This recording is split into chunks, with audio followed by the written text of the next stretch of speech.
అధికార పక్షానికి సంబంధించినటువంటి పొలిటీషియన్ చెప్పినట్టు ప్రభుత్వాలు నడవటం, యంత్రాంగం నడవటం. దాన్ని ఏ రోజైతే పవన్ కళ్యాణ్ యాక్సెప్ట్ చేశాడో ఇవన్నీ జరుగుతాయి సహజంగా. ఏ రోజైతే భారతీయ జనతా పార్టీ నిద్రపోతుందో ఆ విషయంలో దే ఆర్ రెస్పాన్సిబుల్ వీటిలో. అంతే. ఒక రకంగా కూటమిలో ఉండడం వల్ల, జత కట్టడం వల్ల పవన్ కళ్యాణ్ గారికి ఎలాంటి మరకలు ఏమన్నా అంటుకుంటున్నాయా? ఈ మరక మంచిదేనా రేపొద్దున? ఒకటి, ఈ పదే పదే జరుగుతూ ఉంటే ఇట్లాంటి, ఇప్పటికి వాస్తవంగా చెప్పాలంటే జనసేనలో 100కి 90 మంది సాటిస్ఫైడ్గా లేరు. ఎందుకంటే ఓవర్ ఎక్స్పెక్టేషన్తో ఉన్నారు వాళ్ళు. నేను అప్పుడు కూడా చెప్పా, ఏమీ అవ్వదు మీకు.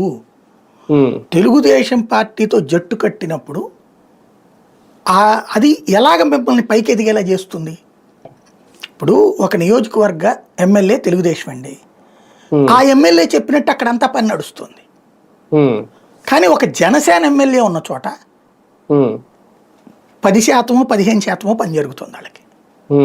70-80% మళ్ళీ అక్కడ తెలుగుదేశం ఇన్ఛార్జి మాట నెక్కుతుంది. ఎలా ఆపగలవు నువ్వు? అట్లాగే తెలుగుదేశం ఎమ్మెల్యే ఉన్న చోట నామినేటెడ్ పదవులన్నీ 70 to 80% తెలుగుదేశం వాళ్ళే పొందుతున్నారు. 70 to 80 ఏంటి, 90% వాళ్ళే పొందుతున్నారు.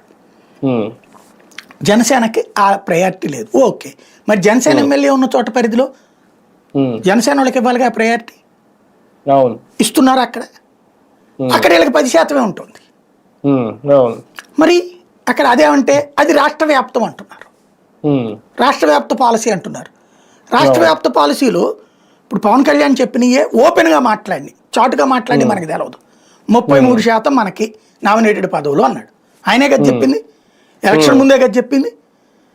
మనం 40 దాకా తీసుకోవాలి, కానీ 21కి ఎందుకు కమిట్ అయ్యారు?